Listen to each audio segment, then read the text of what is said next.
সকলকে এখানে যারা আছেন, আমাদের লাইন গভর্নর আপা, আমাদের রানু আপা জানানো বক্তব্য দিলেন, আমাদের স্যার শ্রদ্ধেয় সকল, আমি সম্বোধন করছি না, যেহেতু আমি দেরিতে হলো আসবো কথা দিয়েছি। এখানে আমাদের দূরত্ব রক্ষায় আমরা ধরা, আমরা যারা পরিবেশ কর্মী, আপনারা যারা সামনে আছেন মিডিয়া কর্মী, সকলকে আয়োজকদের পক্ষ থেকে আন্তরিক অভিনন্দন এবং স্বাগত জানাই, কৃতজ্ঞতা জানাই আমাদের শারদ ভাইকে, যেহেতু উনি শুরু থেকে উদ্যোগে আছেন।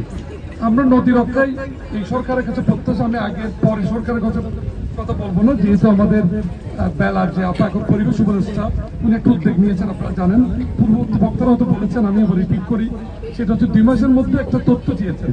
এটা কাজের জন্য চেয়েছেন, আসলে বলার জন্য বলেন নাই, আমাদের দৃঢ় বিশ্বাস। তো আজকের এই উদ্যোগ, এখানে যে ফিশারি গাড়ি যে আমরা আসছি, আমার মনে ওটা একটা সফলতার একটা পার্ট হবে, মানে অংশ হিসেবে আমরা দরিদ্র রক্ষা একটা ভূমিকা রাখতে পারবো। আর দ্বিতীয়ত হচ্ছে, যদিও বা তারা তো উন্নত কান্ট্রির মানুষ, সে খুব ইন্টারেস্টেড, তারা এগুলো তো বোঝে না আসলে এরকম রক্ষা করতে হবে, তারা তো ওয়েল অর্গানাইজ। তো তাকে বুঝলাম, সে বললো ঠিক আছে, আমি না বুঝবো যাই, তো একটু এক্সপ্লেন করলাম যে কেন সেভ দ্য রিভার।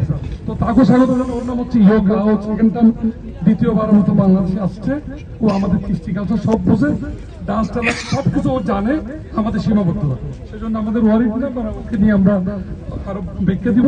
এখানে যারা আমরা দাঁড়িয়েছি, আমি এই প্রতিজ্ঞা করতে চাই একজন উন্নয়ন কর্মী হিসেবে, আমরা এখানে যে উদ্যোক্তারা আসছেন, যে সামনে যারা বক্তব্য সবার শুনিনি, আমাদের শ্রদ্ধেয় স্যার আপা, ওনারা যারা আছেন, আমি সকলকে নিয়ে অনুরোধ করবো, আমাদের যে ব্যানার, দাঁড়ানোর জন্য দাঁড়ানো নয়, সর্বোচ্চ পর্যায়ে গিয়ে আমরা একটা রেজাল্ট ফলাফল আনতে চাই, তার মধ্যে এটা হবে গুরুত্বপূর্ণ এই সময়। এই আশা ব্যক্ত করে সকলের সুস্বাস্থ্য দীর্ঘ কামনা করছি। ধন্যবাদ।